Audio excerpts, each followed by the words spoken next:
And welcome aboard, my sister in broadcast. It is Rebecca Turner, host of Good Things for Rebecca Turner. Good morning, ma'am. How are you? Good morning, Paul. I'm doing well. Good to see you in a very familiar place there every day, and you guys do a great, great job.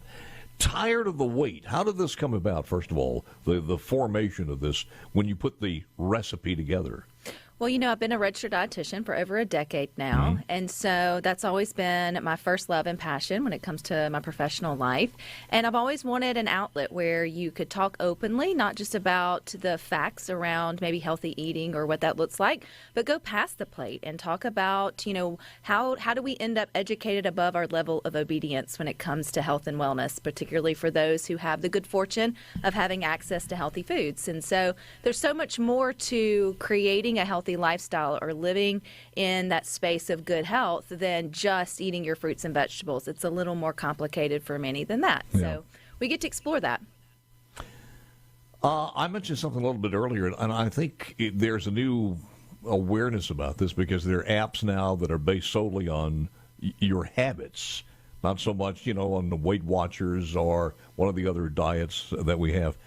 So I think people are beginning to catch on to this, that if you're really going to be successful on this, it's got to start in the mind itself. Speak to that.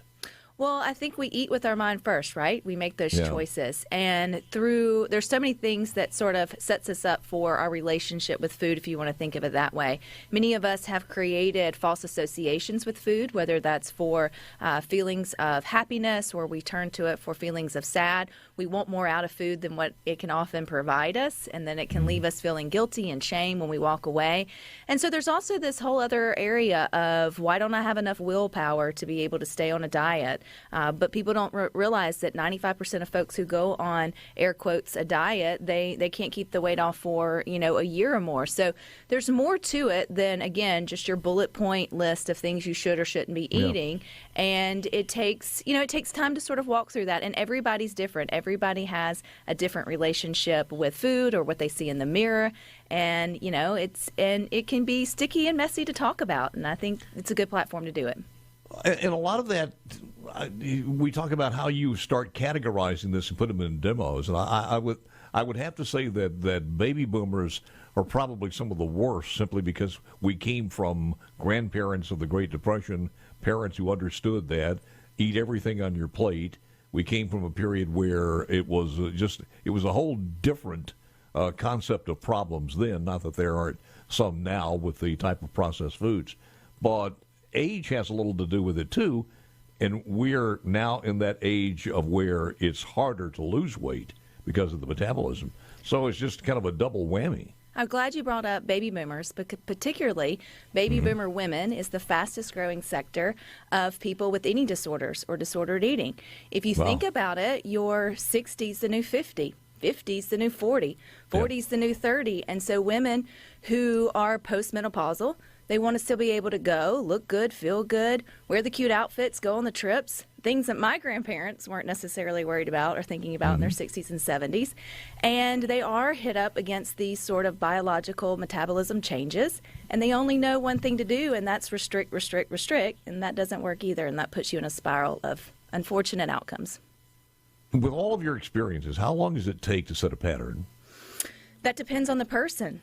That very much depends on the person. It depends on the motivation. What's driving your want to change? Is it vain? Is it vanity? Because if it is, that'll be fleeting. If it's life or death on the line, you're going to change it a little bit quicker. Yeah. And you're also going to have to, what is your want out of it? And if it's just to be in a smaller set of jeans or to get validation from someone you desperately want it from, you're probably not going to stick with it longer than 60 days or more.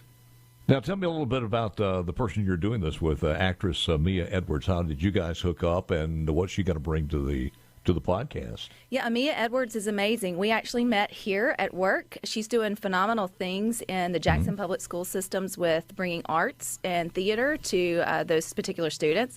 And after, we just got talking, and she, being a plus-size woman in her industry, her manager was hoping that she could come down a little bit or manage her weight a little bit better. And we got to talking, and we thought, you know what? We come from two completely different backgrounds. We look completely different.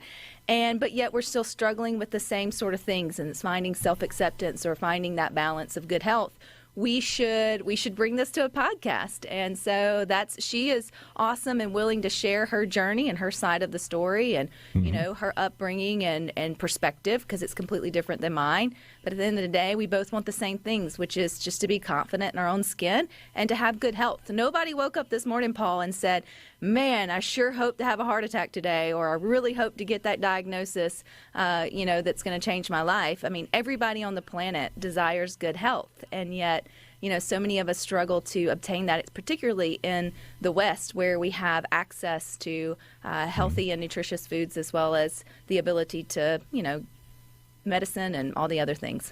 When does the first one air, or is going to be available on podcast? It's already available. We have 4 wonderful episodes already up. Wherever you listen to podcasts, search Tired of the Wait. And, you can go ahead and start listening. And I recognize it may not be for everybody. So when I'm talking about it, I say, let somebody in your life that's on this wellness journey know about it. If it's not you, it can help someone else. And so while everyone's welcome, it really is kind of for the ladies. We do it from that perspective.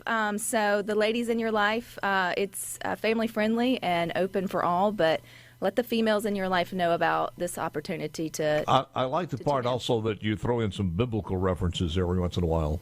Oh, for sure. I mean, Amia and I both come from a faith-based perspective, and I personally believe one of the greatest successes for Satan, at least in the West, is to keep women distracted, looking at the scale and their weight and not what their true soul purpose is.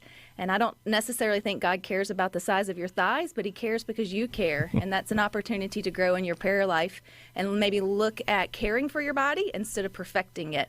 And that's a mind shift. That's a completely different perspective of having on how you move forward with the foods that you choose or the way you take care of yourself. Perez and I, over the years, we've had all these quick shots. And I remember one that we read was that the actual size of the plates have changed over the years. And I thought, man, you are absolutely right. They're nowhere what they used to be, but culture changes. It has changed, and you brought up a good point, man. Our grandparents or your parents would eat off of salad-sized plates. We're now at sort of dinner-sized plates. We get rewarded for going up in size with biggie sizing and all that. So environmental changes have a lot to do with it in terms of where we are now as a country or a state in health. But the mindset, remains the same. You are stronger than whatever advertisements out there. You just have to have the tools to see through what they're trying to sell you.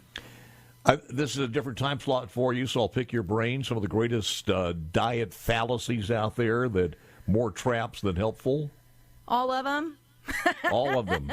I think, it's not nearly as complicated. Anytime you start to complicate something for the sake of profits and politics, you should start to raise your eyebrows to it, right? I mean, it's not that complicated to take care of yourself. It's just we want to manipulate food to get the most we can out of it, and I just don't think that's the way it was supposed to do. We were meant to enjoy food and for it to bring pleasure, but also to bring wholeness and healing. And when you have the right respect for it and you have the right mindset with it, you can enjoy a large variety of foods, assuming you're not allergic. I understand that. I've listened to you before many times, and I know every once in a while you talk about splurging or doing some things out of the box, but I think that's a good thing, but you can't overdo it, of course. No, I mean, there's moderation in everything, right? And when talking about biblical perspective, the Bible's all about good, healthy boundaries, right? On anything from your money to your love life to, everything else. And so it's okay to have boundaries around things that protect you. And same thing with food. You protect your health with healthy boundaries. Good Things has been an incredible program, and well needed at that time, and you're still going strong. You're enjoying it? So far, 5 years. They hadn't turned the mic off on me yet. So. No. I mean, I'm sure they will not. Who's on today? Do you have any idea? We actually have one of Mississippi's own therapy, a dog training services on in the height of that. So lots of good stuff.